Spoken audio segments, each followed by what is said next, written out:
buenas tardes a todos y bienvenidos a esta sesión del Foro de Ciencia y Tecnología del Ateneo Jurialense. Nuestro ponente de hoy es José María Castro Cerón y la ponencia se titula Los brotes de rayos gamma, faros del universo. Nos conocimos, José María y yo, gracias a la gentileza de una persona del Ateneo que tuvo la amabilidad de presentarnos en su casa. Y, por cierto, gracias Encarnación. Y en esa reunión le comentaba a José María sobre el Ateneo, sobre el foro, este foro en concreto. Y enseguida me propuso un par de temas, entre ellos el primero, pues los brotes de rayo gamma. Escuché a José María hablar con tanto entusiasmo del asunto que adiviné que sentía una pasión por su trabajo y eso es algo envidiable. Esa pasión estoy seguro que nos la transmite a todos nosotros esta tarde. José María tiene vocación de astronomía y del espacio desde sus años escolares. Es oriundo de Cádiz y, bueno, ya conocemos bien la vocación atlántica de esa ciudad, de manera que José María desde muy joven se convirtió en trotamundos. Saltó al Atlántico y cursó la licenciatura de Ciencias Físicas en la Universidad de Notre Dame de Lac, que está en Indiana. Y no sé, no te he preguntado, pero quizá tuviste ocasión de ver las 500 millas de Indianápolis por allí. No, nunca fui. De hecho, curiosamente, siempre iba hacia el oeste, hacia Chicago, y nunca bajé a Indianápolis, por donde solo he pasado una vez, cruzado en camión la ciudad y nada más. Sí. Muy bien. Después fue hacia el sur y se especializó en astrofísica en la Universidad de Alabama, con el título de maestro. Y no conforme con esto, cruzó de nuevo el Atlántico, esta vez a la Universidad de Copenhague, donde en el Instituto Niels Bohr se doctoró. José María ha desarrollado su carrera en varias instituciones científicas, agencias espaciales, en Estados Unidos y en Europa. Ha impartido también docencia en los Estados Unidos y en Dinamarca. Es coautor de más de 70 publicaciones en revistas internacionales especializadas. Y ahora, en este momento, pues vive aquí en el Real Sitio del Escorial y es ingeniero de operaciones espaciales en el Centro Europeo de Astronomía Espacial de Villanueva de la Cañada. José María, es un privilegio tenerte aquí con nosotros. Muchísimas gracias por compartir esta ponencia. Cuando quieras, adelante. Muchas gracias. Me puedo quitar esta cosa, ¿verdad? Porque si no, no me vais a escuchar. Pues buenas tardes. Muchas gracias a todos por el interés, por la invitación, por venir. Y vamos a ver qué tal sale. Cuando estaba planteándome cómo hacer la charla, me surgieron dudas por todas partes y he ido tomando decisiones. Al final vosotros seréis jueces y me diréis si queda bien o mal. He supuesto una audiencia generalista, con lo cual voy a intentar cubrir todos los detalles, dando por hecho que nadie tiene conocimientos concretos de astronomía y espero no ser pesado. También yo le propuse a Abelardo el tema, quería dar una visión general del campo y luego me di cuenta que es enorme y que podríamos estar aquí días y entonces al final, y para hacerlo ameno, para no cansar, voy a dar unas cuantas pinceladas. Lógicamente, lo que voy a contar está incompleto, pero creo que os llevaréis una idea, que es lo que a mí me interesa. Y bueno, pues luego a partir de ahí el que tenga interés puede profundizar. Pero si alguien supiera del tema, evidentemente va a terminar diciendo no has hablado de esto, no has dicho lo otro. La presentación mía necesariamente está incompleta, pero creo que así será más llevadera, más entretenida y en una cantidad de tiempo razonable. Y bueno, pues poco más. Perdonad por adelantado las posibles meteduras de pata o torpezas. Y vamos, y lo que le preguntaba antes a Abelardo, si podía hacer. A mí me gusta, además esto se supone que es una tertulia, con lo cual, pues, por favor, si tenéis ganas, interrumpir, levantar la mano, cualquier pregunta, desde algo que no se entienda hasta, no hace falta esperar hasta el final, Y el que quiera puede esperar, pero yo creo que es más interesante si... Porque además así me ayudáis a dirigir, poner énfasis en una cosa o extenderme más en otra según vea el interés. Y también para los que están conectados, por supuesto. Ya nuestro moderador y nuestros ingenieros pues se ocupan de transmitir las preguntas. Bueno, pues vamos a empezar. Los brotes de rayos gamma. ¿Cierto? Un poquito de autobombo. Cuando yo entré en el campo en el año 98, todo el mundo lo dice en inglés. Las manías, ¿no? Y este nombre lo saqué yo por primera vez. Y todo el mundo me miró con unas caras, pero... Y luego se ha popularizado, ¿eh? Y no puedo decir que sea yo el único. Estoy seguro de que ha habido, de forma independiente, más personas que han sacado el nombre. Porque es bastante obvio, ¿no? Si lo traduces bien traducido. Pero, hasta donde yo sé, en el año 98 yo fui el primero que usé este nombre. Y pensé que no iba a sobrevivir, pero cuando estaba preparando la charla, mirando, hay un montón de sitios ahora que lo usan. ¿Qué son los rayos gamma? Lo que había prometido. No vamos a empezar por lo básico. Es luz. Obviamente luz que no vemos, pero es luz, igual que la que nos está aquí iluminando.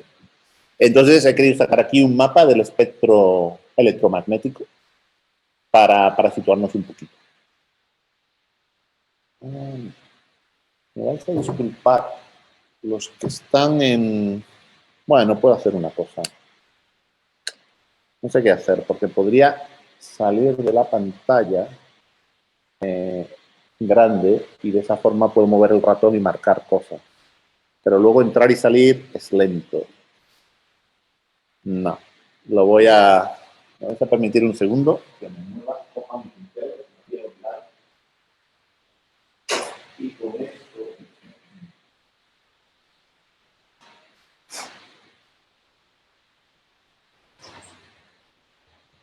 Son cosas del directo, pero bueno, yo quiero que sea como muy desenfadado.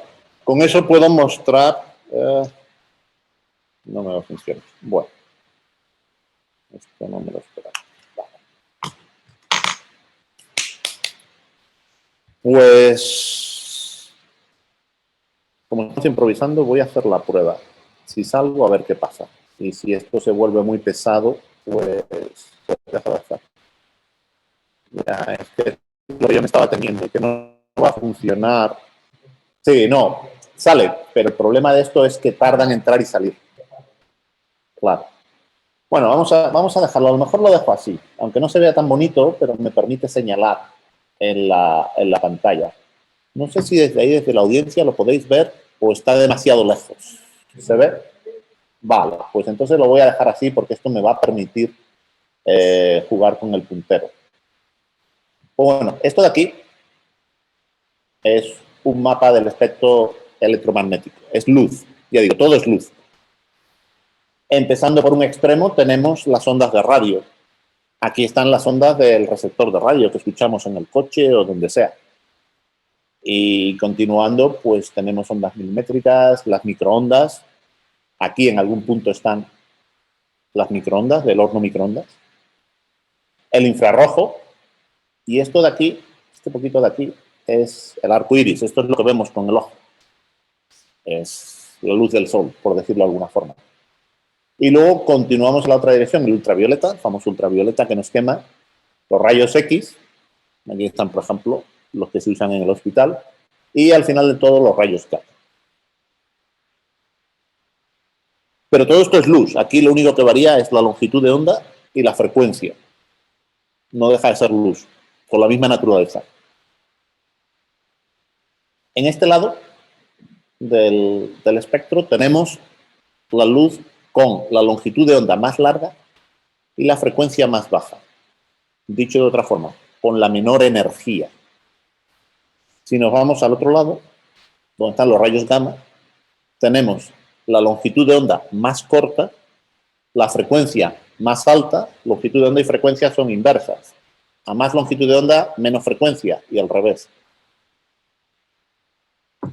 Y con la mayor energía. La luz, cuanto más frecuencia tiene, más energía almacena. Entonces, los rayos gamma es la luz más energética del espectro. Y esto va a ser relevante luego. Yo solo quería situar los rayos gamma para que todo el mundo lo entienda. Y para andar por casa, pues es lo que está al lado de los rayos X. Que, bueno, todo el mundo sabemos de ir al hospital, que cuando te sacan una placa, bueno, pues al que le sacan la placa no hay más remedio, pero el resto de las personas fuera, porque es dañina. Es dañina porque es muy energética. Entonces, esa energía, pues una breve exposición, un momento para una placa no pasa nada, pero una exposición constante hace daño. Desde cáncer hasta muchas otras cosas. El otro punto a añadir, esto que veis aquí abajo es una representación de la opacidad de la atmósfera. La atmósfera actúa como un escudo y fijaros que de una forma u otra bloquea la mayor parte de la radiación electromagnética de la luz que nos llega de fuera y solo deja pasar dos pequeñas ventanas. La luz visible, por eso tenemos aquí luz, si no estaríamos a oscuras, y las ondas de radio. Y por eso se pueden fácilmente las comunicaciones por radio. El resto de la luz está bloqueada. Los rayos gamma, los rayos X que nos llegan de fuera del espacio, que los hay emisiones de ese tipo. La más obvia, el Sol emite en todo el espectro, la atmósfera lo bloquea. Vale, pues definido lo que son los rayos gamma, vamos a hacer un poquito de historia. Y ahora... No, lo voy a dejar. Una historia de espías. Es interesante. Vamos al verano de 1963. Algunos se acordará. En ese verano se firmó el Tratado de Prohibición Parcial de Pruebas Nucleares. Lo firmaron Estados Unidos, el Reino Unido y la Unión Soviética. Y el tratado entró en vigor en octubre del 63 y luego se fue abriendo a otros países y ahora la mayoría de los países del mundo lo han firmado. La idea de ese tratado era que no se hicieran pruebas nucleares excepto bajo tierra, subterráneas, que no se hicieran sobre todo en la atmósfera. Y tenía dos motivos. Uno, limitar la producción de armas al hacer más difícil las pruebas.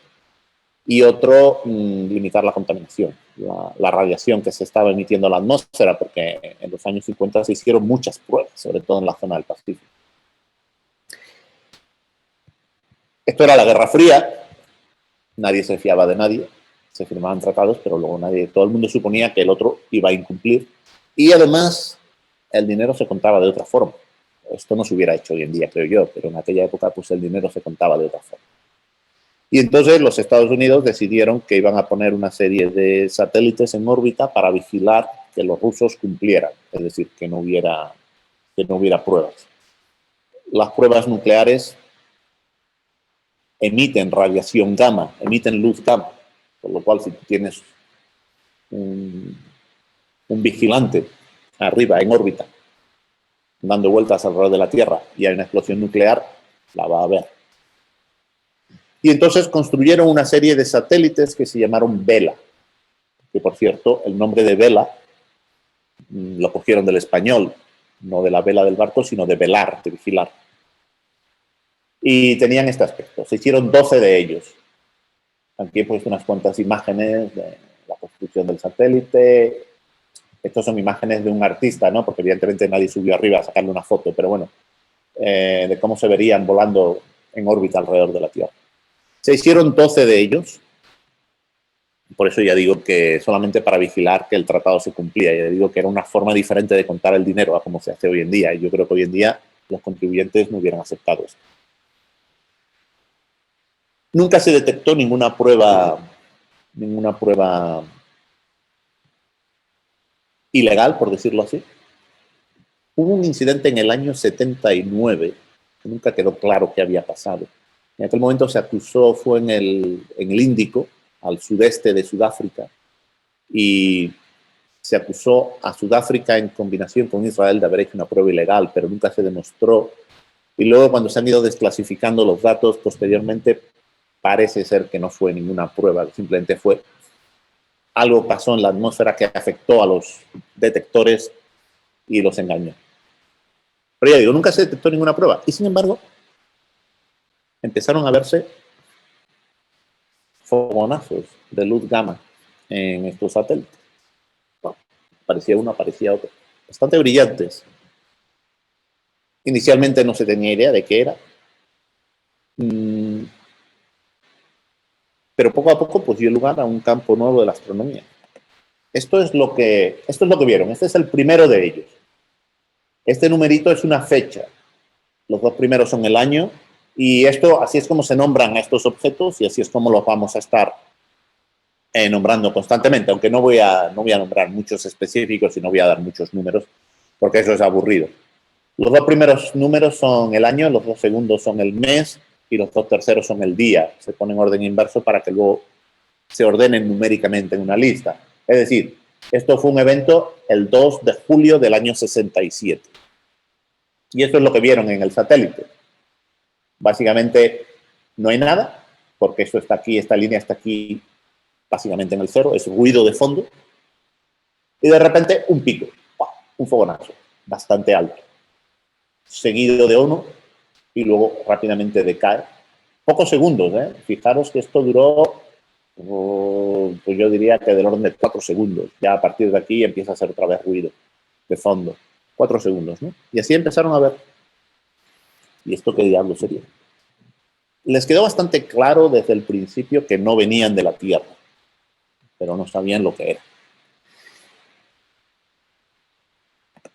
Finalmente, en el año 73 se publicó este artículo.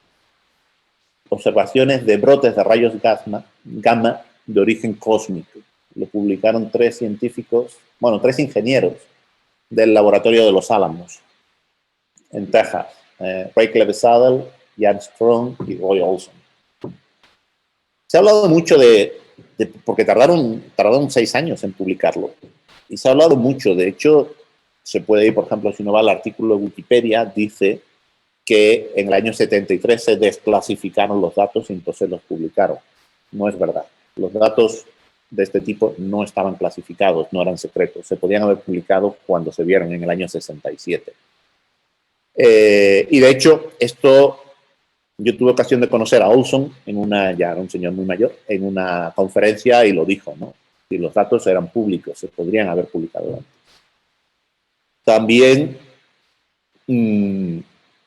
se ha dicho que no tenían claro de dónde venían.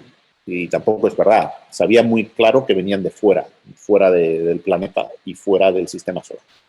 Ya el punto exacto de origen no lo sabían, pero ¿por qué tardaron tanto en publicarlo? Porque no entendían lo que era. Y no querían meter la pata. Al fin y al cabo no eran astrónomos, eran ingenieros. No era su campo de especialidad. Cuando finalmente los publicaron, pues querían estar seguros de que lo que decían tenía sentido. Entonces les llevó bastante tiempo. Pero bueno, esto abrió un campo nuevo. Teníamos un fenómeno nuevo que no se conocía hasta ese momento, un nuevo tipo de objeto. Y poco a poco se fueron detectando más y más y más. Y la gente se preguntaba, ¿qué era esto? La primera gran discusión que surgió es, ¿dónde estaban estas cosas? ¿Eran locales? ¿Estaban en el sistema solar? ¿Estaban en nuestra galaxia? Era la principal discusión. ¿Estaban en nuestra galaxia o venían de fuera? Y eso fue una discusión durante décadas. Con el tiempo se empezaron a construir satélites, naves, que se dedicaron a estudiar esto ya más de cerca, porque se empezó a hacer más importante, ¿no? El que marcó la gran diferencia fue este que tengo aquí en la imagen, el Observatorio de Rayos Gamma Compton, que se lanzó en el año 91. Habían pasado 20 años desde la publicación del artículo. Durante esos 20 años había habido otras pequeñas misiones que habían estado estudiando, se había hecho mucho trabajo con globos sonda. Este satélite marcó un hito, porque estaba específicamente diseñado para hacer esto, y entonces empezó a detectar brotes de rayos gamma como churros. Era un bicho muy grande. Esto tiene el tamaño de un autobús escolar. Pesaba 17 toneladas. Era un tocho enorme, ¿eh? Y dentro de él había varios experimentos, varios instrumentos. Y en concreto el que nos interesa ahora es el que se llamaba BATSI. BATSI es un acrónimo, pero no vamos a entrar en lo que significa. Batsy, estaba puesto en sus 4 esquinas. Son estos puntos rojos de la imagen. Había 4 en la parte superior, en las 4 esquinas, y otros 4 en la parte inferior, también en las 4 esquinas. Con lo cual, prácticamente cubría el cielo entero. Estaba mirando a todo el cielo en todo momento, excepto la sombra del planeta, ¿no? El planeta, lógicamente, le bloqueaba parte del cielo, porque estaba en órbita alrededor del planeta, de la Tierra. Pues el experimento Batsy en el observatorio Compton, pues empezó a detectar brotes de rayos gamma. Muchos, muchísimos. Y esto empezó a clarificar algunas cosas.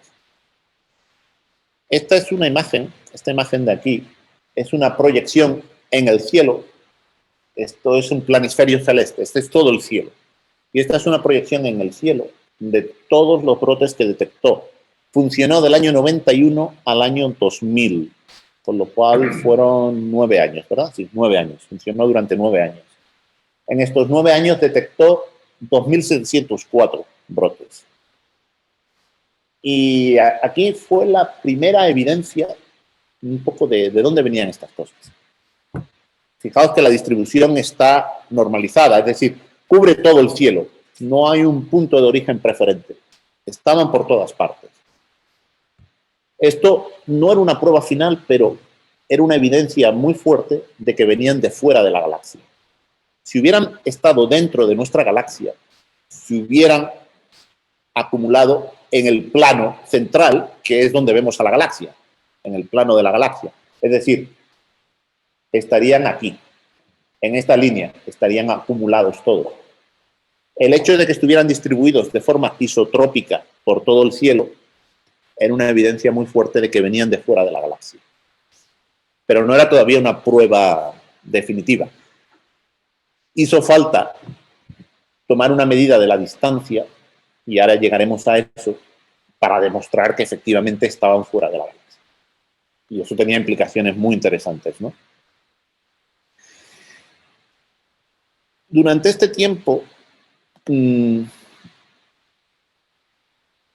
era difícil avanzar. Bueno, antes de Batsy, de Compton, era pura estadística. Lo único que se tenían eran las curvas de la luz gamma, y esto es lo que muestro en la pantalla, es una muestra de lo que teníamos. Cada brote era totalmente diferente, hijo de su padre y de su madre, no tenía nada que ver uno con el otro. Las curvas no se parecían, sí, se veía que sobre el fondo normal de ruido que hay, pues de repente había un pico brillante de luz y luego bajaba. Unas veces había un solo pico, otras veces como este de aquí, por ejemplo, otras veces había muchos picos, otras veces era un pico muy ancho, otras veces eran estrechos. La gente se dedicaba a hacer estadística, pero esto era un poco como las encuestas antes de las elecciones. Cada uno se puede creer lo que quiera, ¿no? No te dicen mucho. Una vez que llegó Compton y Batsy y que empezaron a detectar brotes con bastante frecuencia, pues claro, el problema es que antes las detecciones eran una cada meses. Con Compton, y con Compton recuerdo, me refiero al satélite este, las detecciones empezaron a hacerse mucho más frecuentes, una cada pocos días. Y entonces surgió la idea de que debería de haber contrapartidas en otras longitudes de onda. Es decir, al mismo tiempo que había emisión en rayos gamma, habría emisión en otras longitudes de onda, rayos X, en el visible sobre todo, la más interesante.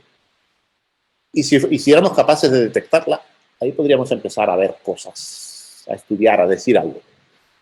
La luz gamma no se puede enfocar, no tenemos una lente capaz de enfocarla, por ser una longitud de onda muy corta y una frecuencia muy alta. Entonces, por eso, por las características de la luz gamma, no podíamos decir exactamente dónde venían. Teníamos una idea, pero no teníamos una localización exacta. Y teníamos alguna información de la energía que tenían estos objetos, pero poco más.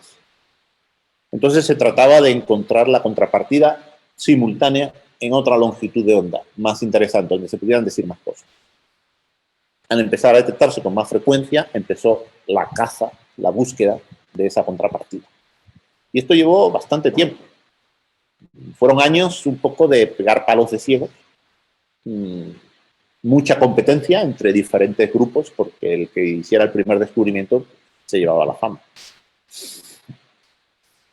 Un breve inciso para mostrar una cosa que sí se pudo establecer, que sí se tenía claro durante el periodo en el que, digamos, los años de oscuridad, en el que solo teníamos la luz gamma, no había otras contrapartidas y había poco que podíamos decir. Esto fue una idea que se le ocurrió a una investigadora griega que trabaja en Alabama, en Estados Unidos, Chrysa Kobilotou, conocida nuestra. En un artículo en el año 93, si no me falla la memoria, se le ocurrió coger todos los brotes que hasta ese momento estaban disponibles y ponerlos en una gráfica así, donde en el eje vertical puso el número y en el eje horizontal la duración en segundos. Y descubrió, sorpresa, que se le formaron dos grupos, claramente separados por los 2 segundos. La raya roja aquí representa 2 segundos. A un lado había un grupo que duraba más de 2 segundos, al otro lado los que duraban menos de 2 segundos. Y esto ya dio una idea de que podía haber 2 tipos diferentes de brotes, y se le llamaron largos y cortos. Muy obvio, ¿no?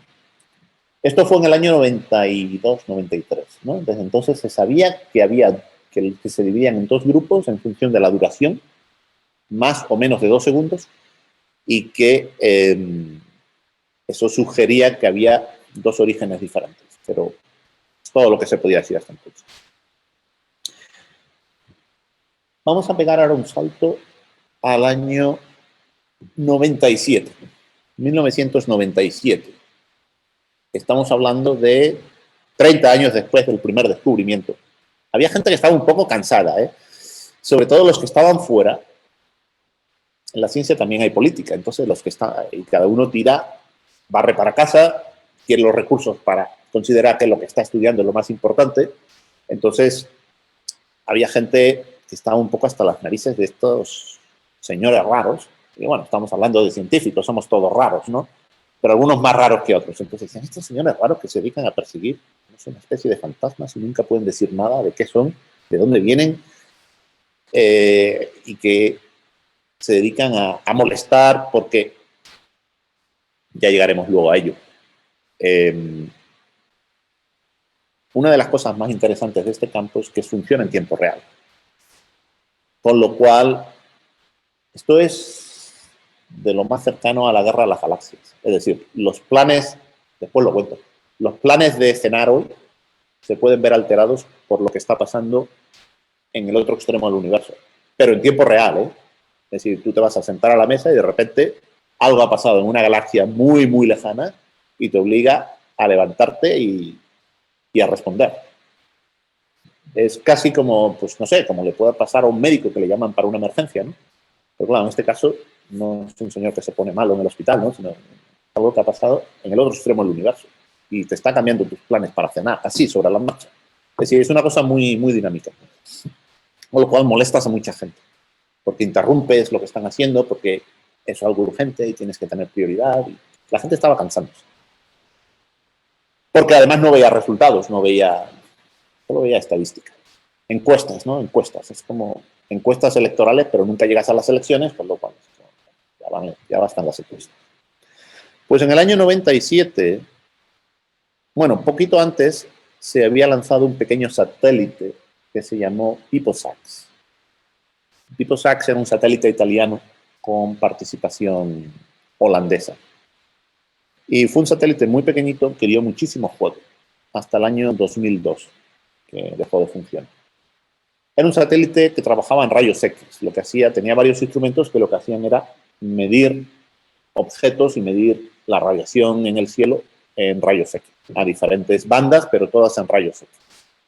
Porque claro, cuando hablamos de rayos X, hay diferentes bandas, lo mismo que cuando hablamos de la luz, hay luz roja, luz amarilla, luz verde, pues en rayos X pasa lo mismo, en todas las bandas pasa lo mismo, ¿no? Bueno, pues había aquí un instrumento de campo muy ancho que empezó a ver que cuando Batsy Compton detectaba un brote de rayos gamma, ellos veían emisión en rayos X. Entonces ya surgió la primera confirmación de hay emisión en varias bandas. Se sospechaba, ¿no? Pero con VipoSAX empezó a tenerse confirmación de que había emisión en varias bandas al mismo tiempo. Pero claro, las primeras detecciones se hicieron con un instrumento de banda ancha porque son los rayos X más energéticos, tampoco se pueden enfocar, tampoco se sabía de dónde venían. Y en el año 97, el 28 de febrero de 1997, las cosas cambiaron. Aquello fue una decisión muy audaz. El equipo de Enrico Costa, fue gente con la que estuve trabajando, Enrico Costa, Luigi Piro, Marco Ferocci. Esa noche hubo una detección y me dijo Enrico, me contó, dice, en pijama nos plantamos todos en la sala de control de Telespazio en Roma y tomaron una decisión increíblemente audaz que no se había hecho nunca. Decidieron sobre la marcha, en tiempo real, darle la vuelta al satélite y apuntar al punto que veían. No se podía determinar exactamente dónde, pero apuntar al punto más que mejor podían determinar con el instrumento de campo estrecho. A ver qué se podía ver. Les llevó 7 horas darle la vuelta al satélite. Estamos hablando del año 97. El satélite no estaba diseñado para cambiar. Hoy en día las cosas son diferentes. Hay satélites que van pegando saltos en el cielo y que se mueven y giran en cuestión de segundos. Uno que todavía lleva ya años funcionando, que se llama Swift, el Vencejo. Cuando tiene una información de que hay un brote de rayos gamma, pega un giro solo, de forma autónoma en el cielo, en cuestión de pocos segundos. Pero en el año 97 estas cosas no existían. Y darle la vuelta a un satélite que no había sido diseñado para eso, primero era muy peligroso, te lo podías cargar, y segundo era muy complicado, les llevó 7 horas, pero le dieron la vuelta en mitad de la noche, apuntaron el instrumento de campo estrecho y encontraron la fuente. Y ahora sí pudieron marcar unas coordenadas precisas. Por eso, aquí, este fue el primer brote para el que se encontró una contrapartida confirmada, el 28 de febrero del año 97, y el brote 970228. Y fue, ya digo, una decisión muy valiente. Una vez que se tenía ya las coordenadas fijas, y ahora sí estamos hablando de una situación muy precisa en el cielo, se tenía muy claro dónde estaba la fuente. En rayos X se diseminó esa información y empezó la caza en el óptico. Y, si no estoy mal, 4 horas después, un equipo holandés usando el telescopio William Herschel en Canarias encontró la contrapartida en el óptico. Y a partir de ahí se empezó a poder hablar de estos objetos. Se empezó a poder... Primero se demostró que había contrapartidas que se llevaban buscando años sin éxito y había gente que estaba convenciéndose de que no existían. Y segundo, se empezó a poder decir ya algo en más profundidad. Por completar esta imagen, esta es la imagen el mismo 28 de febrero. Esto es una imagen en rayos X.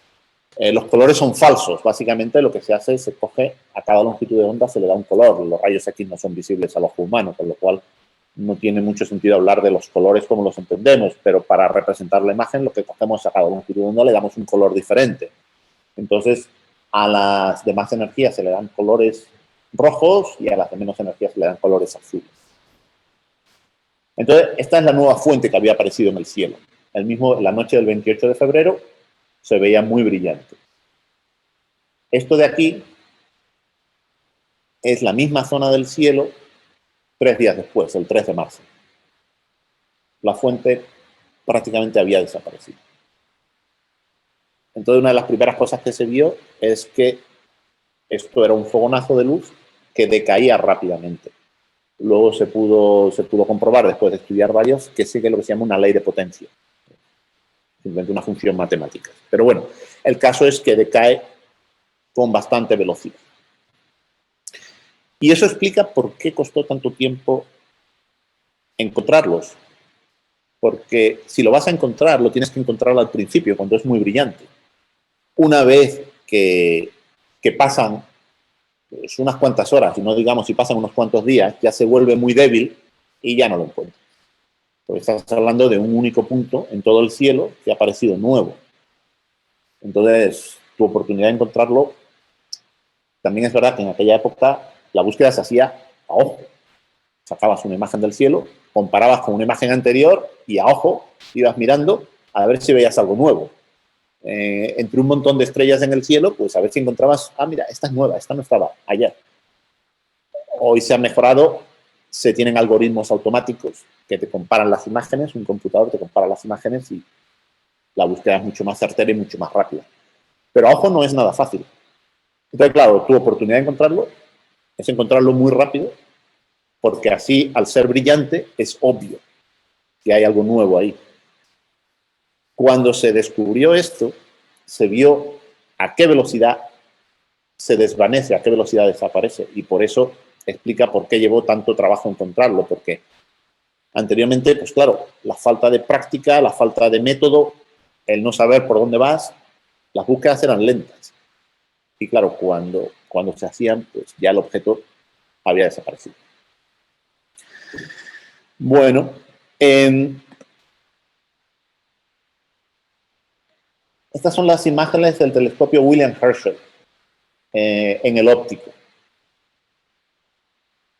A la misma hora, bueno, casi a la misma hora, lógicamente no a la misma, sí, a la misma hora que estas imágenes de rayos X, porque esta no es la primera imagen de rayos X.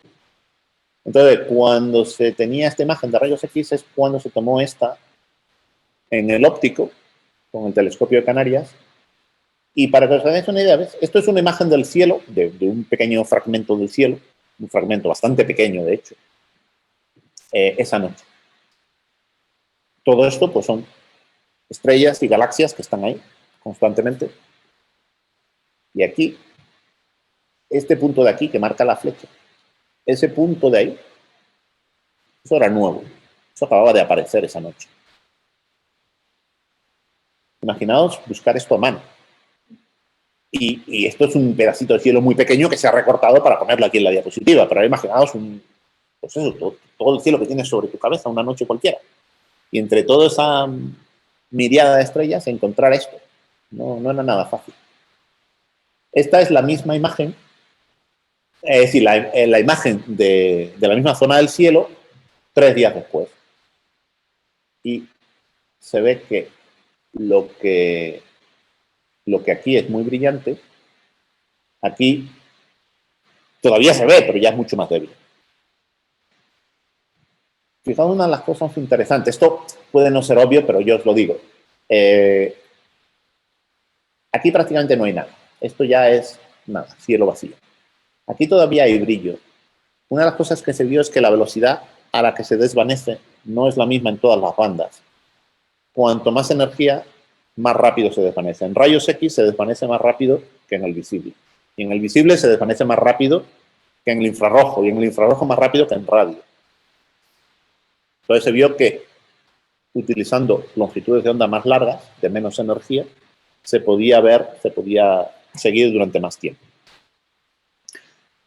Bueno, otra imagen curiosa es esta de aquí. Esta imagen la tomó otro colaborador mío, Andy Fruchter, con el telescopio espacial Hubble. Esta es la misma zona del cielo que acabo de mostrar antes. Es esta zona, un poquito más grande, pero bueno. Tenemos... Aquí es donde ocurrió el brote. Y esta imagen se tomó el 16 de septiembre. Recordad que el objeto saltó el 28 de febrero, pues fue 7 meses después, casi 7 meses después. Con un telescopio normal ya no se veía nada, pero con el Hubble, que está fuera y que tiene mucha más potencia, pues todavía se veía. Esto de aquí de la derecha es una ampliación de la izquierda. Lo que amplía es esta zona de aquí. Y entonces, aquí lo que se ve es curioso. Se ven dos cosas. Este punto más brillante es el brote, que todavía el Hubble podía verlo. Desde tierra ya no se veía, pero el Hubble todavía podía verlo. Estaba al límite de lo que podía ver. Esto es magnitud 27. No importa mucho las unidades. El Hubble podía ver hasta magnitud 29. A mayor número de magnitud, más débil. Así que esto ya estaba un poco 27, 27 y medio. Estaba al límite de lo que podía ver. Estaba acercándose al límite de lo que veía el Hubble, pero todavía lo podía ver. Esto es unas 500 veces menos brillante que la fuente original el día que saltó, el 28 de febrero. Y luego fijaros que hay una mancha tenue alrededor, extendida. Eso es una galaxia. Una vez que se empezó a mirar con el Hubble y con grandes telescopios en tierra y se empezó a mirar en profundidad, se descubrió que debajo de todo brote aparecía una galaxia. Normalmente una galaxia pequeñita y débil. Y entonces inmediatamente se pensó, si tienes un brote debajo de una galaxia, probablemente estamos hablando de una estrella. Y por eso, claro, las estrellas están dentro de las galaxias, por eso debajo de cada brote, si el brote es una estrella, debajo de cada brote hay una galaxia. Y esto fue otra cosa interesante, ¿no?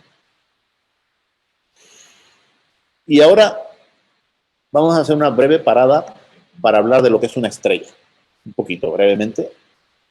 Y a partir de ahí ya empezar a contar ahora un poquito de ciencia, ¿no? Esta ahora ha sido un poco más historia. ¿Qué es un brote? ¿Qué es una estrella? Bueno, todo el mundo sabe lo que es una estrella, pero a lo que yo voy, lo que me interesa aquí resaltar es que una estrella es como una cebolla formada con muchas capas. Y en cada capa tenemos diferentes componentes.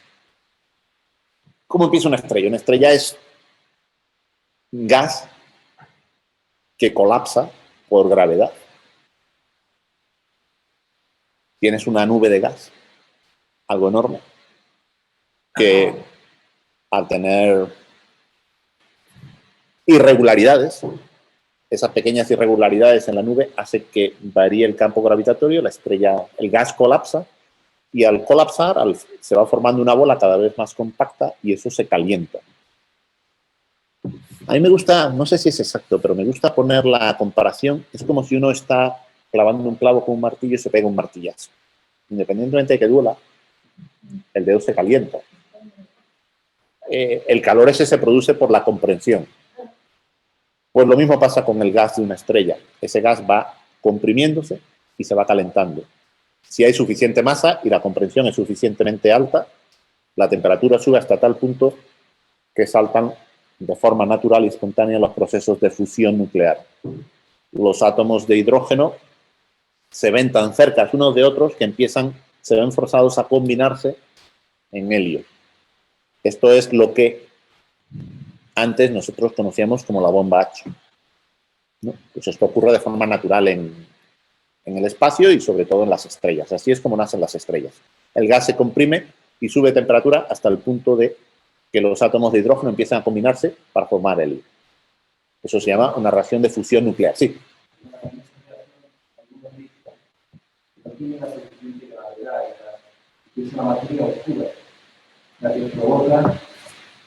Sí, pudiera ser.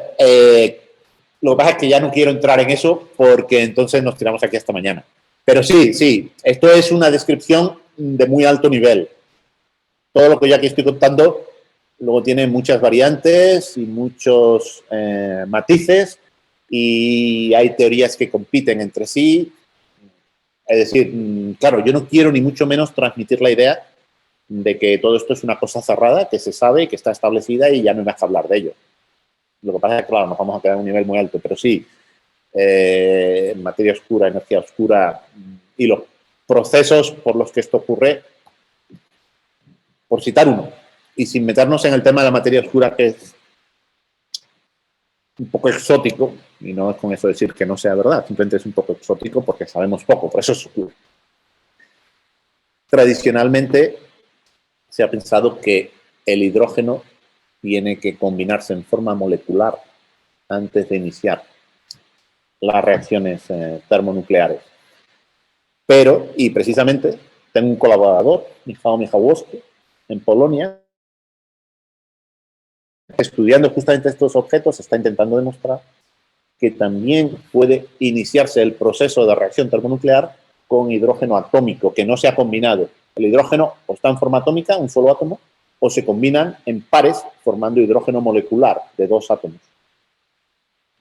Tradicionalmente se ha pensado que antes de iniciar el proceso de formación de una estrella, primero tenías que tener el hidrógeno combinado de forma molecular, pero este hombre está intentando demostrar que también hay un salto directo del hidrógeno atómico de un solo átomo al proceso de formación estrella. Esto ni mucho menos está probado, hay quien se lo cree, hay quien no se lo cree. Es decir, pero claro, no voy a entrar en tanto detalle, porque si no es que nos morimos. Tampoco sé si estoy enrollándome demasiado, si os gusta cómo va, si estoy aburriendo. Pero vamos, que es verdad lo que dices. Pero solamente nos quedamos en lo más básico, ¿no? Bueno, pues entonces el hidrógeno se calienta, se inicia la reacción termonuclear y empieza a formarse helio. Y esto ocurre en la zona más densa de la nube, todavía no es realmente una estrella, la nube de gas, en el núcleo de esa nube, donde está más denso. Conforme va calentándose, pues esto se va expandiendo hacia afuera. Entonces, se van formando las diferentes capas. La capa externa se está quemando, por decirlo de alguna forma, está quemando hidrógeno y creando helio. Pero cuando eso ocurre en la capa externa, en el núcleo, se acaba el hidrógeno. Tienes helio, que a su vez se recombina formando otro componente. Y entonces vas teniendo como diferentes capas. ¿Qué es lo que muestra esta imagen? Tenemos diferentes capas, una capa de hidrógeno y helio, otra capa de carbono y oxígeno, otra capa de magnesio, silicio, hasta llegar al hierro, que es el elemento más estable, que se forma en el núcleo de la estrella. De ahí no se pasa. Cuando se llega al hierro, se acaba. Ya no hay nada más que quemar, se acaban las reacciones termonucleares. Entonces, aquí tenemos como varias capas. Esto es importante para luego. En cada capa se está quemando diferentes tipos de materiales. Incidentalmente, comentar que a través de todo este proceso es como en el núcleo de las estrellas se forman los elementos pesados, porque en general, fuera de las estrellas, en el universo lo que tenemos es principalmente hidrógeno, y algunas cosas más, pero principalmente hidrógeno. En el interior de las estrellas se van creando los elementos pesados, que luego cuando la estrella muere y explota, se diseminan por el universo. Y es mucho de lo que tenemos a nuestro alrededor. Por eso se dice que somos polvo de estrellas. Y es verdad. Evidentemente, los elementos pesados que tenemos aquí en la Tierra, los metales, por ejemplo, pues, en su día se tuvieron que crear por este proceso en el interior de una estrella. Bueno, pues esto es lo que yo quería mencionar sobre qué es una estrella, ¿no? La idea de que es como una cebolla con diferentes capas y que en cada capa se está quemando un material diferente y formando algo más pesado. En las capas exteriores se sigue quemando el hidrógeno, el más ligero, y en las capas interiores cada vez es un elemento más pesado. Una última idea. ¿Cuándo se acaba la vida de una estrella? Cuando he dicho, cuando se llega al hierro ya no hay nada más que quemar. Entonces, ahí termina el proceso de reacción termonuclear. Ya no hay más que fundir, que fusionar, no que fundir. Y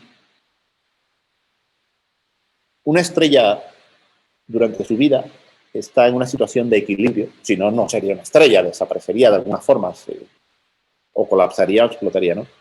Entre lo que es la presión gravitatoria, la fuerza de la gravedad tiende a comprimir la estrella, tiende a hacerla más pequeña, el núcleo atrae a las partes exteriores, y la presión radiativa. La presión radiativa viene de la fusión nuclear. Las explosiones nucleares, por decirlo así, que ocurren en las diferentes capas de la estrella, son una fuerza expansiva que empuja a la estrella hacia afuera. Entonces, el equilibrio de esas dos fuerzas, la gravedad que la comprime y la presión radiativa de la fusión nuclear que empuja hacia afuera, mantienen un equilibrio. Y por eso la estrella pues, se mantiene tal cual.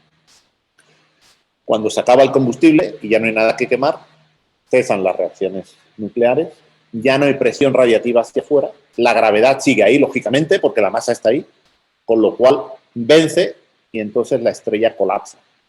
Y ese es el final de la estrella, como objeto vivo. ¿En qué termina una estrella?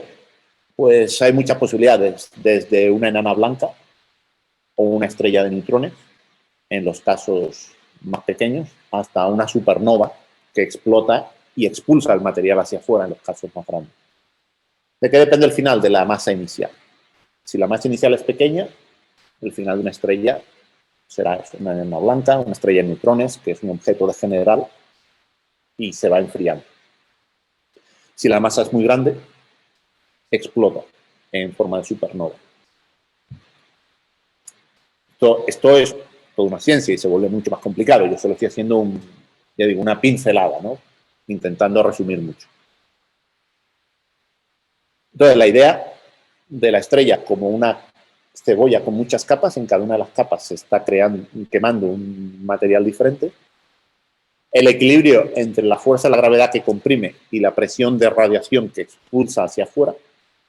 Y cuando se acaba el combustible, cuando ya no hay nada que quemar, se acaban las reacciones nucleares, vence la gravedad y la estrella colapsa. ¿Y en qué queda ese final? Depende de la masa inicial. Según la masa inicial, pues hay diferentes posibilidades de final. Otra cosa interesante que veremos luego es, o que será importante luego, es cuánto vive una estrella. Esto es curioso. Cuanto más pequeña es la estrella, cuanto más pequeña es la masa inicial, más tiempo vive. Cuanto más grande, más rápido muere. Intuitivamente se puede entender así, al ser más grande, quema más rápido. Tiene combustible, pero quema todavía más rápido, con lo cual se le acaba antes el combustible y la estrella muere. Entonces es importante, las estrellas pequeñas viven más tiempo, las estrellas más grandes viven menos tiempo.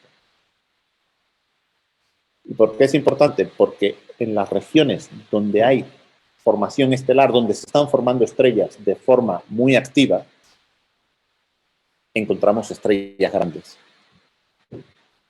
Porque son estrellas jóvenes. Y como viven poco tiempo, mueren jóvenes, no les da tiempo a alejarse de esas zonas. En cambio, las estrellas pequeñas, que viven mucho más tiempo, les da tiempo a alejarse. Con lo cual, fuera de las zonas de formación estelar, encontramos estrellas pequeñas, pero las estrellas gigantes suelen estar metidas todavía en la zona de formación estelar. Vale. Entonces, ¿qué es un brote de rayos gamma? Ahora vamos a hablar un poquito de la física, de la ciencia que está detrás de este objeto, del que hasta ahora hemos hablado un poco de lo que se veía, ¿no? De la historia. Pues empezamos a decir que esto es la mayor concentración de energía que hay en el universo. No conocemos nada más energético que esto. Es verdad que en una conferencia hace años un profesor dijo, eso no es verdad. Dice, hay una cosa todavía más energética que esto. Y sería la fusión de dos cúmulos de galaxias. Imaginaros varias galaxias. Y cada galaxia está formada por billones de estrellas. Pues imaginaros varias galaxias formando un cúmulo, unidos gravitacionalmente, y aquí otro cúmulo. Y ahora combinamos todo esto. Y dijo, eso es todavía más energético. Y es verdad, pero esa combinación tarda miles de millones de años. Mientras que un brote de rayos gamma son unos segundos, unos minutos. Mucho más dinámico. Entonces, después de estudiar esto durante años, pues la gente empezó a sacar teorías. Ah, por cierto, una anécdota, ¿no? En el año 92, que Hong Kong, Batsy, acababan de ser lanzados y que todavía no había muchos objetos observados, alguien tuvo el humor de recopilar, hacer una lista de todos los modelos que intentaban explicar qué era esto. Y lo publicó la lista. Y es lo que suele pasar cuando uno deja a los teóricos trabajar sin contacto con la realidad. Echan a volar la imaginación y sacan ideas de lo más peregrinas. En aquel momento salieron más modelos, más explicaciones que objetos observados. No me acuerdo ahora mismo cuántos objetos estaban observados hasta el momento, pero había varios cientos de explicaciones posibles de qué eran esto. Algunas sensatas, otras muy exóticas. Pero es curioso, ¿no? Has observado un tipo de objeto, tienes unos cuantos objetos observados y tienes muchas más explicaciones que objetos. Una vez que se empezaron a tener observaciones más fiables, la mayoría de estas explicaciones se demostraron imposibles y sobrevivieron muy poquitas, ¿no? Y entonces se fue creando un modelo más concreto y eso es lo que quiero describiros ahora. ¿Qué suponemos que pasa aquí? Estamos hablando de una estrella masiva, de una estrella grande y por lo tanto una estrella joven que está metida dentro de una zona de formación estelar. Por eso estos conceptos que he ido describiendo antes. Son estrellas jóvenes que han vivido poco tiempo. A ver, poco tiempo son unos cuantos millones de años, pero en comparación con las estrellas pequeñas son jóvenes, han vivido poco tiempo. Que están dentro de una zona de formación estelar, donde hay mucho gas que está siendo comprimido y formando estrellas de forma activa. Y tienen, por lo tanto, al ser grandes, tienen muchas capas, quemando diferentes tipos de material. Un brote de rayos gamma es la muerte de una de estas estrellas. Llega al final de su vida. Se le acaba el combustible, ya no tiene nada más que quemar. Y entonces, bajo determinadas circunstancias, no todas las estrellas grandes van a terminar de esta forma, pero bajo determinadas circunstancias se produce un brote de rayos gamma. ¿Qué suponemos que pasa? Porque claro, esto es lógicamente por observación indirecta, es decir, nadie ha ido allí a mirar directamente lo que pasa, ¿no? Solo vemos el reflejo, la luz que emiten y a partir de ahí intentamos ver qué puede y qué no puede ser. Suponemos que en una estrella masiva, gigante, el núcleo, que se ha quedado ya sin combustible para quemar, colapsa gravitacionalmente. Por la gravedad se colapsa, porque ya no hay radiación hacia afuera por explosión nuclear que la empuje. Entonces, como solo queda la gravedad, colapsa y forma un pequeño agujero negro. Un agujero negro que puede tener un tamaño con el horizonte de eventos de 100, 200 kilómetros, una cosa pequeñita. Vamos, poco más que de aquí a Madrid. Iba a decir a Cuenca, no llega. Y este agujero negro alrededor tiene otras capas que todavía están medio quemando material. Se forma como un anillo, un toroide. Y este agujero negro, en el colapso, se forma el agujero negro, tienes como un anillo semicolapsado. Este agujero negro se chupa el anillo, las capas intermedias. Es lo que está representado aquí. Tenéis toda la estrella, el agujero negro que se ha formado en el centro y un anillo, un toroide de materia intermedia de algunas de las capas alrededor. Este anillo toroide puede tener una masa equivalente al Sol. Y el agujero negro se lo chupa en cuestión de segundos. Minutos, en el mejor de los casos. Pero normalmente en unos segundos. Es decir, esto es algo que quiero transmitir. Es dramático, es épico. Es decir, imaginaos algo que tiene el tamaño de aquí a Madrid, que se chupa al Sol en cuestión de pocos segundos. Es decir, es algo brutal. No hay nada equivalente en el universo.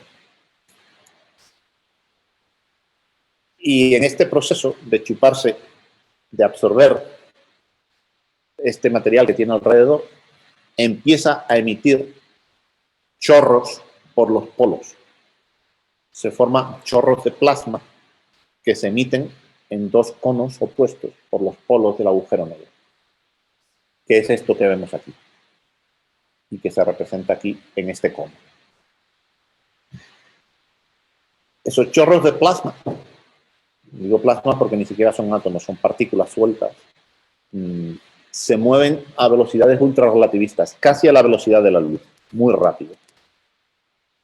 La energía que se genera en todo este proceso los acelera estas partículas, este plasma, a velocidades ultrarrelativistas, muy cercanas a la velocidad de la luz.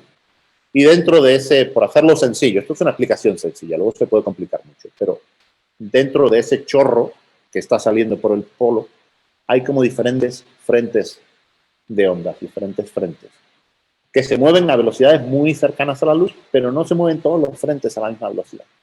Unos van más rápidos que otros, entonces se van pisando. Y en ese pisarse salta los rayos gamma. Ahí es donde salta el brote de rayos gamma. Eso es lo que luego vemos, lo que nos ilumina. Y es lo que se ve aquí, ¿no?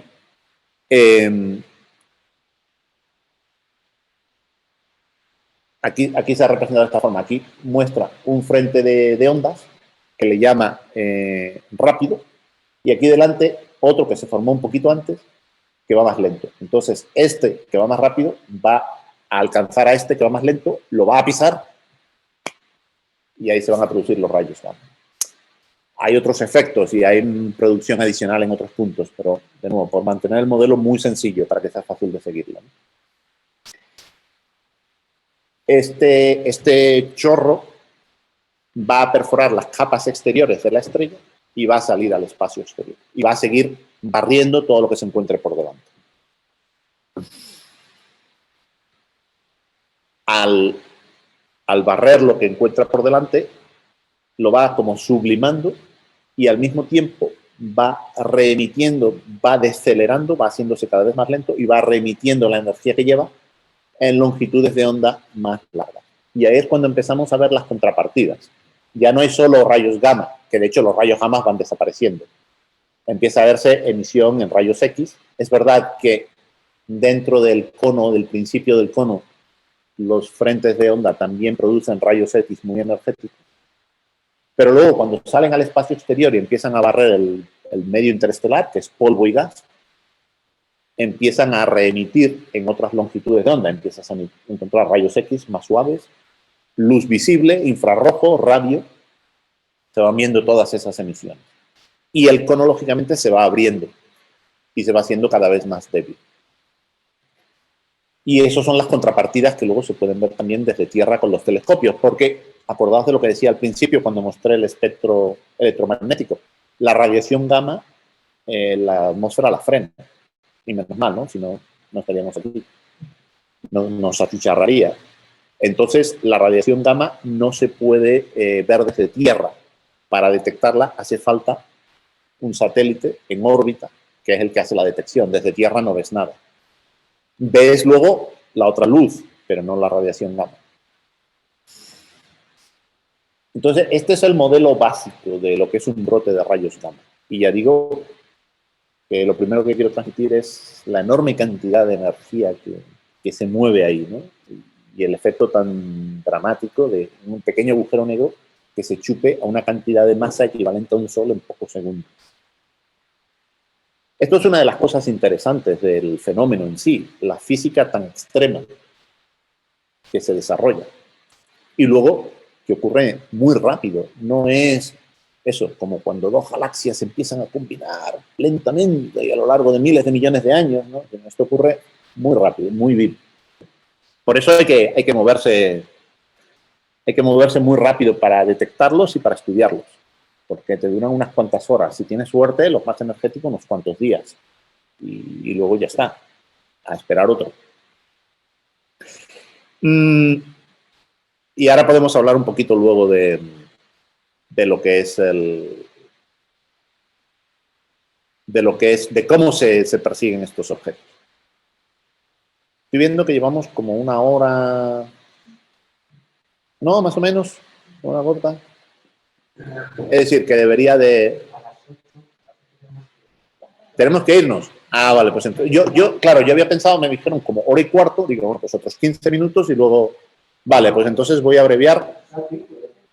Sí, vamos a abreviar un poquito, pero vamos a terminar de contar las cosas. Bueno, entonces esto es un poco el modelo básico de lo que es un brote de rayos gamma. Hay modelos alternativos y luego esto se puede complicar mucho y los matices son objeto de muchas discusiones muy activas. Esto ni mucho menos está cerrado, no es que lo entendamos todo, hay muchísimas cosas que no entendemos. Pero bueno, esto es una descripción somera, ¿no? No sé, ¿hasta ahora se entiende? Vale. Os voy a poner ahora una pequeña animación, porque esto siempre ayuda mucho, que ha hecho un artista de cómo sería, si uno estuviera cerca, de cómo vería el brote de rayos gamma. Esto sería una estrella gigante. De momento no lo vemos, pero en su interior se ha acabado el combustible, colapsa, forma el agujero negro, empieza a chupar lo que hay alrededor y genera estos chorros de plasma que se mueven a velocidades cercanas a la de la luz. Y entonces desde fuera veríamos esto. Veríamos el chorro que va saliendo, se va abriendo, va eliminando las capas exteriores.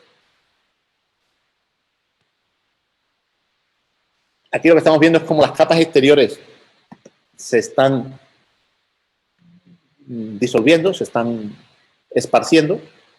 Queda todavía la parte más interior de la estrella. Aquí está el agujero negro, las otras capas que todavía están alrededor del agujero negro, los chorros todavía de plasma que todavía están saliendo. Lógicamente esto tiene un tiempo limitado. Es el tiempo que el agujero negro está chupando el material que tiene alrededor. Es lo que se llama el motor. Cuando se acaba el material que chupar, se acaba el brote porque los chorros dejan de existir o por lo menos dejan de salir del agujero negro y entonces ya deja de salir la radiación gamma. Queda lo que ha salido que sigue como un frente de ondas barriendo lo que se encuentra delante. Y ahora pues tenemos el final del brote, fijaos los chorros cada vez más débiles. Y esto que veis ahora es un fenómeno que viene después y es una supernova.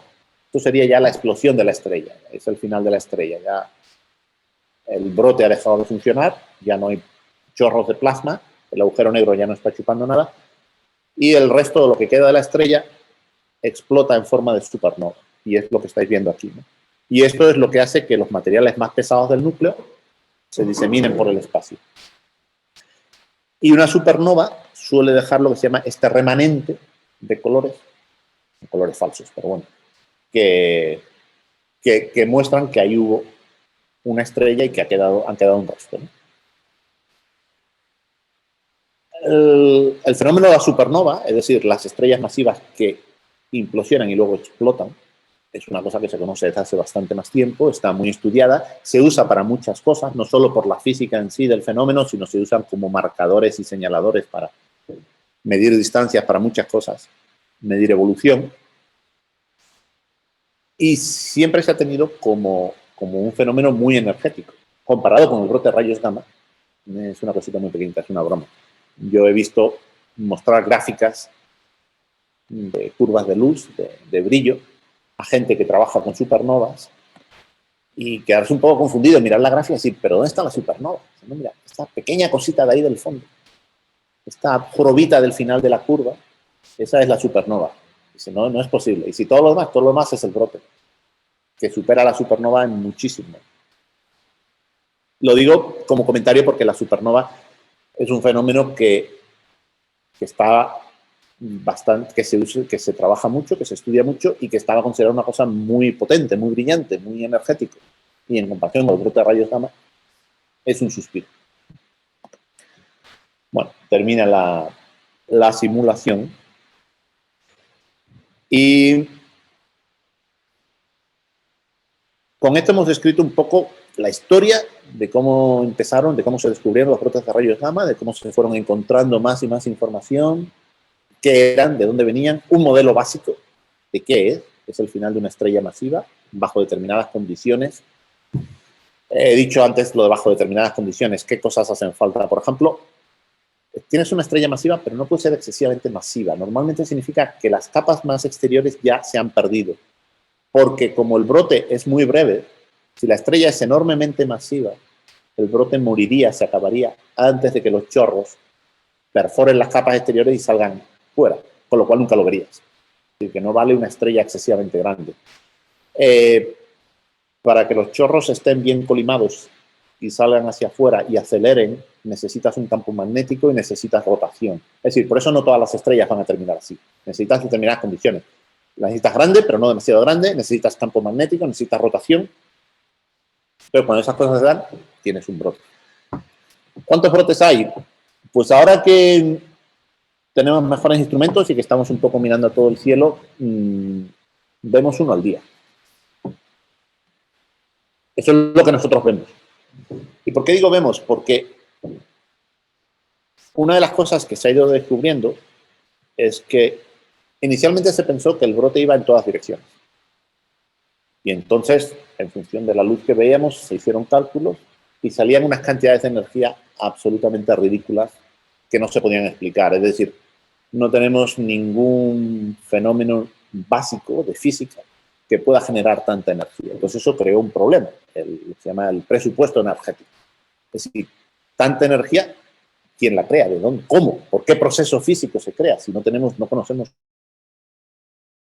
descubierto una física completamente nueva, no había evidencia, era un poco exagerado. Entonces lo que se descubrió al final es que, claro, el brote no emite en todas direcciones. Es un chorro que está afinado, está muy bien colimado. Con lo cual, tú solo lo ves cuando te apunta a ti. Si apunta en otra dirección del espacio, no lo ves. Con lo cual, cuando digo que detectamos uno al día, quiero decir que en algún punto del universo, una estrella muere de esta forma apuntando hacia la Tierra. Y entonces vemos la luz. Presumiblemente muchas más lo hicieron apuntando a otros puntos del universo y no las vimos. Se estima que habrá unos cuantos brotes de rayos gamma en cada galaxia cada millón de años. Pero estos cálculos son muy imprecisos, hay mucha discusión sobre cuántos, ¿no? Probablemente aquí en nuestra galaxia no ha habido ninguno en mucho tiempo. Al menos apuntando a la Tierra, porque si lo hubiera habido no estaríamos aquí. Se especula, pero esto creo que es bastante especulación, aunque yo no soy un experto en ese campo, que la extinción de los dinosaurios pudo ser un brote de rayos gamma apuntando a la Tierra, o al menos apuntando parcialmente, que a lo mejor la cogió de refilón. Pero bueno, esto, ya digo que yo no soy un experto en eso, no sé hasta qué punto se puede afirmar o solo pura especulación, si hay algún tipo de evidencia. Vale, y ya para terminar, un par de cositas. De hecho, me voy a saltar una diapositiva y voy a ir a la que tenía al final. Y para mostraros para qué se pueden usar los brotes de rayos gamma. Y esto justifica el título de la conferencia, los faros del universo. ¿Por qué son faros? He explicado un poco qué son, ¿no? Y he intentado transmitir la idea de que es algo épico, dramático, con lo cual es tan extremo que simplemente es interesante en sí mismo estudiar esa física. Pero aparte de eso, son útiles. Como son tan brillantes, iluminan momentáneamente, durante un breve periodo de tiempo, cualquier rincón del universo. A ver si puedo transmitir esta idea. Un brote de rayos gamma lo vas a ver siempre, no importa a qué distancia esté. Mientras haya estrellas, lo vas a ver. Con lo cual, da lo mismo decir que lo vas a ver muy lejos o que lo vas a ver mucho tiempo atrás. Es lo mismo. Al fin y al cabo, tiempo y distancia son la misma cosa. Dos manifestaciones de la misma cosa. Lo mismo da decir esta estrella está muy lejos en el universo o esta estrella existió mucho tiempo atrás en el universo. Son afirmaciones equivalentes. Ir atrás en el tiempo o en el espacio son básicamente la misma cosa. Por eso, claro, cuando vemos determinada estrella, decimos, la luz de esta estrella ha tardado tantos años en llegar a nosotros, estamos viendo la luz que se emitió, que se generó hace tantos años, ¿no? O que se generó a tanta distancia. Bueno, cuanto más lejos está un objeto, esto es obvio, más débil se ve. Con lo cual, observar objetos que están muy lejos en el tiempo, en el espacio, en el universo, pues cuesta mucho trabajo. Pero no es el caso de los brotes. Los brotes no pierden luminosidad. ¿Por qué? Esto es difícil de comprender, pero es un haz que está muy afinado, es un chorro muy bien colimado, que se mueve a velocidades de plasma, que se mueve a velocidades cercanas a la de la luz. Eso le produce un efecto relativista, la teoría de la relatividad de Einstein, que impide que se abra. Mientras se mueva a la velocidad cercana a la de la luz, el efecto relativista impide que el cono se abra, está muy bien colimado, por lo cual no se pierde energía a los lados, por lo cual sigue todo hacia adelante. Y si se hacen los números, no importa cuánto vaya uno para atrás, sigues viendo. Entonces, una de las promesas de este tipo de objetos, de esta astronomía, es que lo vas a ver tan hacia atrás como existan las estrellas. Llega un momento en la historia del universo en que no hay estrellas. El universo es muy primitivo, el universo empieza en un momento dado, se va desarrollando y en un momento dado surgen las estrellas. Antes de ese momento no había estrellas. Entonces, lógicamente, si no hay estrellas, no hay brotes de rayos gamma, con lo cual no puedes mirar más allá de la existencia de las estrellas. Pero mientras haya estrella, habrá brotes de rayos gamma y los podrás ver. Los verás brillantes, con lo cual durante un breve espacio de tiempo, unos minutos, unas horas, algunos casos unos días, sobre todo en las longitudes de onda más larga, tendrás un faro que te está iluminando este rincón del universo. Y esto es lo que representa esta imagen. Aquí tenemos una estrella masiva que está muriendo y muere en forma de brote de rayos gamma. Explota como un brote de rayos gamma. El brote genera estos chorros y aquí se ha representado como una galaxia en dos partes o una galaxia cercana. Entonces, este chorro de plasma muy brillante, muy energético, está iluminando a su paso esta galaxia. Y durante ese momento uno puede apuntar un telescopio de un tamaño razonable, lo que tenemos hoy en día, y sin que sea una cantidad de tiempo prohibitivo, mirar a la galaxia y verla y sacar una imagen. Estos son galaxias pequeñas, por lo cual observar una galaxia tan pequeña a esa distancia o es imposible o es prohibitivo. Nadie te va a dejar un telescopio para que te dediques a observar una galaxia pequeña durante un mes, todas las noches. Pero cuando tienes un brote detrás que te lo está iluminando, en unas cuantas horas una noche, puedes verla muy bien. Con lo cual es... Enseguida, ya voy. Es un faro y la promesa es estudiar los últimos rincones del universo a una velocidad y con una definición que no se podría de otra forma. Con lo cual no es solo la física del objeto en sí mismo, sino que también son útiles. Y hay muchas más cosas, pero bueno, esto es un ejemplo y con esto termino porque están a punto de darlo.